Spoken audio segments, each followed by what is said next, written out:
Next, we have Jeff Weber, Senior Vice President of People and Places at Instructure. Hello, everybody. It's very much my pleasure to be here with you today. This is something I'm very passionate about, and I've been super excited to be part of the Women's Leadership Institute. It's one of the favorite things I get to do, so I appreciate being able to talk about this. Oh, and thank you to Kathy, too, by the way. So I wanted to approach this more in the business use case context and talk about why having diversity of gender has been beneficial for Instructure as a company. So that's kind of the approach I want to take today. By way of brief background, because I think it's relevant, Instructure provides learning management software. In higher ed and K through 12, we use Canvas, and in corporate learning, we use Bridge, and those are the platforms we use. And again, by way of additional background, we have about 1,200 employees in 10 different locations around the world. So about 3 years ago, when we first took the Elevate Her Challenge, we thought we have to get serious about this, and we focused on building out a gender diversity program. There were two overarching objectives on that program that we wanted to focus on. One is creating an environment that would be conducive and supportive for gender diversity within the company. And two is we had to go out and proactively recruit more people of diverse backgrounds and experiences. So we kind of took a two-pronged approach. And here's some of the things this team worked on. I've just tried to list the relevant items. Kathy already talked about some of these that they've done at DOMA, which sounds great. First of all, the diversity inclusion team immediately noticed that our maternity policy kind of sucked. So we had to fix that really fast. So now someone who goes on maternity gets 12 weeks of pay instead of like nothing. So we're a lot better there. And so we're super excited about that. And I think Kathy also mentioned the return to work schedule. Providing flexibility as people return to work after having a baby supports them so much more in making that abrupt reentry back into the workplace again. I think that's been really beneficial and really well received by people who have participated in that program. A couple other things I might mention, going back to the pipeline. I know newsflash, but technology talent's really hard to find here in Utah, right? So as we try to hire engineers, it's difficult of any background and experience, but when we try to hire female engineers, it's exceptionally difficult. And so we've had to do more efforts there to fill that pipeline with candidates that come through our program so they eventually can grow into leadership positions in technology, which is one of our weak areas in gender diversity. So we actually do things like sponsor Girls Go Digital, where we have 200 girls ages 8 to 18 come on site for a coding camp for 4 days every summer, and our employees get to participate in that, and they have a lot of fun with that.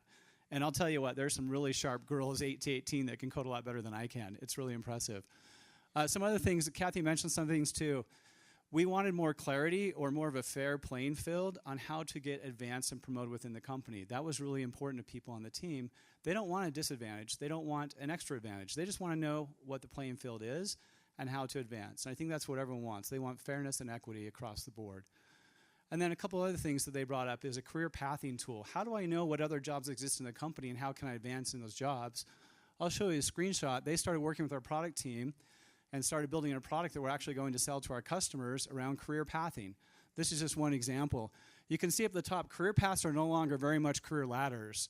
They're kind of a squiggly path. That's a technical term, probably, squiggly. But it changes as you go through your career, and people bounce around from job to job or function to function a lot more than they used to. And so we're finding that we need to create a dynamic where people can investigate different options, understand what's required with those options, what are the competencies or skills or knowledge or even the responsibilities you'd have to be prepared for that, so they can identify opportunities in the company. So that was one area that actually has benefited the company, as well as potentially our customers that came from our diversity and inclusion team. Another area that was really important was a mentoring program, and Kathy touched on this as well and how important that was. We initially started with a women-to-women program where they could mentor with other women in the company, but it became much bigger than that very quickly because everyone wanted to mentor a relationship of people they wanted to connect with, and we had no way to scale that very easily. So again, we went back to our product team and said, here's what we'd like to do. Can we make this better than it is now? Initially, we had a tool called Toby, which was an employee directory. For those of you who watch The Office, you understand the reference. So Toby was the HR manager in the office. That was our tool previously. Now then, Holly replaced Toby at the office as the new HR leader. So she's better. She's like an upgrade, right? So that's what we did is we upgraded Toby with Holly, and now it has a mentoring component built into this that makes it real easy for people to connect in the company. So I thought I'd just show you a few screenshots from this tool. I like her smirky face because it's like, I dare you to be mentored, right? It's kind of funny when you look at that. So you can put information about yourself in the tool as you enter your data and background, your jobs you've had previously. You can choose interests that might be interesting for other people to know about so you can connect on an interest level, not just a business level. You can enter skills that you're really good at, things you know really well that you might share with other people, Or you could enter skills that you'd like to grow and develop in and learn more about. And then I think it's probably good to ask people if they actually want to be a mentor, so we do that as part of the process. I always felt bad for people when they said, no, I'd rather not help anyone. That's kind of embarrassing.